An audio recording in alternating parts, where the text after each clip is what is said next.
So today is the 6th of November, 2023, and I figured I'd do a short video walkthrough of my lab space as it exists today, just to give you all an idea of how small or makeshift of a space you can actually use as an alchemical laboratory.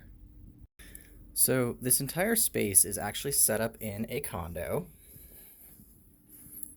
Here's the front door. This is just the front entry hall. And here is my primary workspace. This is an 18 by 36 inch reclaimed wooden desk. Underneath here, I have my incubator, which is a seedling heat mat packed in sand inside of a styrofoam cooler. Behind it, on this bottom shelf, I have another seedling mat with things that have to be kept at a slightly cooler but warmer than ambient temperature. And then under here, I've got extra reclaimed glass containers for things and a few pieces of a project that I'm working on right now. I've got two janky little drawers. This one has my sealing tape and all of my extra bar clamps and attachments for holding equipment, as well as a pair of scissors, extra hoses. This drawer is tied shut right now, but a bunch of miscellaneous supplies. And then over here in this drawer, I've got filters, I've got my acid and pH testing kits, my water quality testing kits, my refractometers, my total dissolved solids meter, mostly filtration and testing equipment. You can see the heating mat for my ambient, slightly warmer than ambient temperature stuff, which is going to be things between 35 and 38 degrees Celsius. And then here in my incubator, I've got stuff that needs to be kept closer to 40 degrees Celsius. This is also great for helping contain smells of things that are fermenting. I've got two projects running today. I'm trying to distill the mercury out of a Blue Lotus spagyric essence. I've got the Vigro column here for fractional distillation so that the lighter weight ethanol vapors will continue rising, but the water, which needs to be at a higher temperature to stay vapor, will condense on all of these little pegs. And then I've got a short path attached to the top here with a moisture trap on the vacuum adapter. And then I can't uncover this right now because I'm slowly working it up to temperature, but this is my current work with Backstrom's process. I have moved from pulling off the waters to trying to pull off the white oils this afternoon. I've got a handful of my different pieces of art hanging up on the wall here. My all-important patience placard. I mean, it's not really a placard, it's painted on a piece of paper. This is all paper that I've made, by the way. Here is the first Alchemy Promo poster that I did for my Patreon. Here is one that I did a couple copies of as a gift for a few people, and the small one that was my format for this. This was inspired by reading The Golden Chain of Homer. I've got a thrifted cabinet here. Up top, we've got some of the essential oils that I've distilled out of citrus peels. And then in here, I keep the essential oils for some of my cosmetics products. There's a couple in here that are off brands, but the majority of them come from a local shop that does their own essential oil distillation. Pure steam distillation, doesn't use any kinds of hexane or other solvents. This tiny little shelf turned out to be perfect for holding those essential oil bottles. And then I've got storage. I did take over the entirety of a coat closet for this, which I'm very thankful that my housemates were willing to cede to me. This side is mostly glassware, containers, and projects in process. Down on the bottom, I've got my commercial potassium carbonate. I've got two shelves full of glassware and utensils. All of my drying racks and storage racks are 3D printed using PLA, which is a type of plastic filament. Those are really nice for that because they were cheap. We were able to produce them at home, and I can scour them with lab cleaner to make sure that when I drag the shelf out of here about once a year and sterilize everything down, that it's easy to wash them. Up on top, I've got cleaning products, projects in process. Here we've got a, what is this again? Rose hips that I wild harvested from mountain roses up at about 11,000 feet in altitude.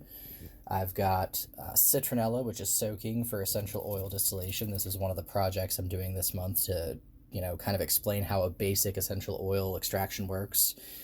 And then this is my oil of egg, which is being done as my quarterly project for my shadowy benefactor. A variety of different cleaning products, hydrometer for alcohol level testing. I have to have a test tube rack. It makes me feel more like a mad scientist.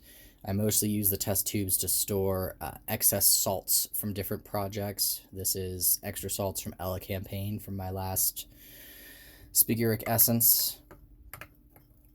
Over here I've got extra reagents. I've got salts of tartar that I have calcined off and recovered clean.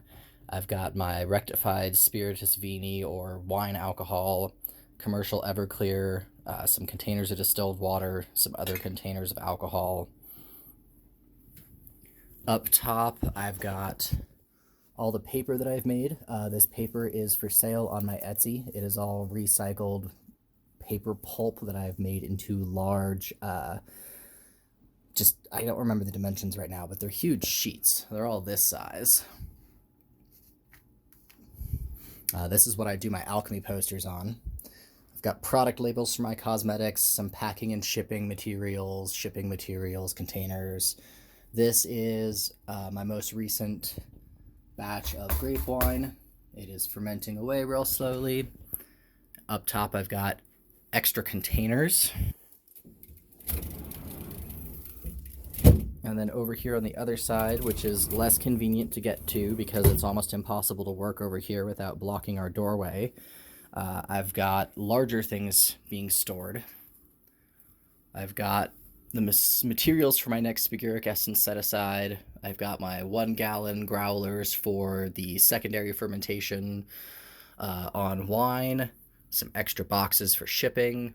My roommate is into making mead, so I have his mead is stored up here and some of his mead supplies that I don't really understand how to use.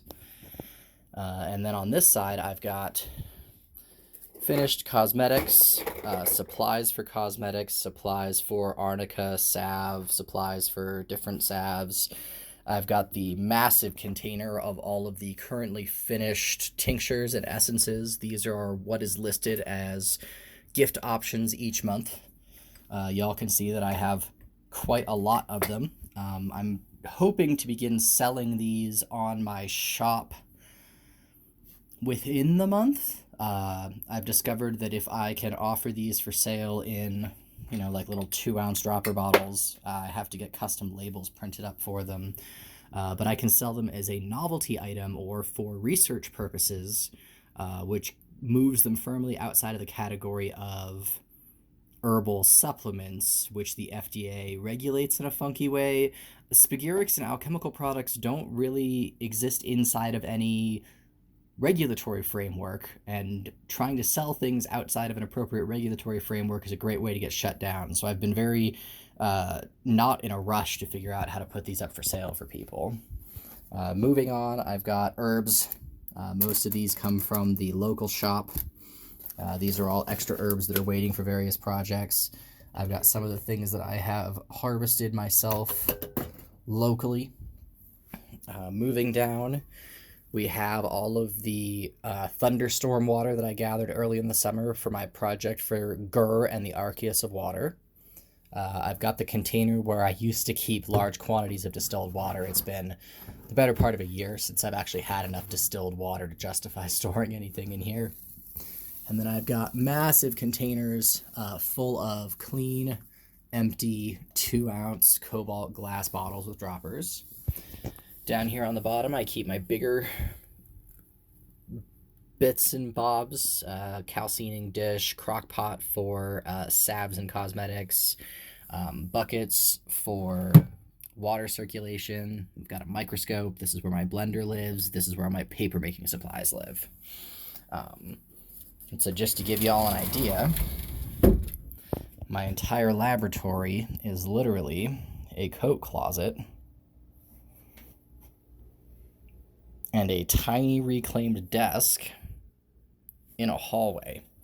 You really don't need a whole lot of space. It amazes me how many people say, "Oh, I'd love to do practical alchemy, but I don't have the space for it." You can make space. You really don't need as much as you think. I mean, I've got two different fairly intensive projects both running at the same time. I do have some outdoor space for the stinkier fire-involved portions of my work, so let's go ahead and move outside. Again, I've mentioned that I am working in a condo, so this is just part of the patio space. Here is my current...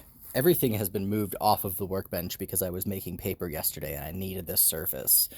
Working in small spaces means that I'm regularly reorganizing and moving things on and off of surfaces and in and out of, storage or small set-aside areas. So this was all being used for paper. But here's my propane tank. I've usually got my calcination burner set up right here. There's some damage to the wood, but this is a large wooden workbench, so I just about once a year take a power sander to it and grind it down nice and flat. Here is the burner that I use for my calcinations. It's one of those beasts that is used for crawdad boils and whatnot. Hooks up to a regular propane tank with a regulator. This is a mortar and pestle that I broke recently. It didn't turn out to be quite as sturdy as I'd hoped it would be. And then I've got canisters which act as lids, so that when I'm calcining ashes, I've got like a lid that I can put over it that kind of traps the heat in and preserves it. These are made out of number 10 cans. And then I've got one that's got an open top for when I need to kind of just keep the wind off of my projects, but not necessarily trap in a bunch of extra heat. And then I was doing paper yesterday, so you can see I've got my big dish for my paper pulp. I've got my paper frame, 2 pieces. It's all just handmade. This one is nylon screen that has been stapled to a basic wooden frame that was stapled and glued together. And that's all the space that I work with. You really don't need as much space as you think you do. And with a little bit of ingenuity, you can perform at least basic herbal alchemical processes almost anywhere. Just a little bit to think about if you've ever considered trying it.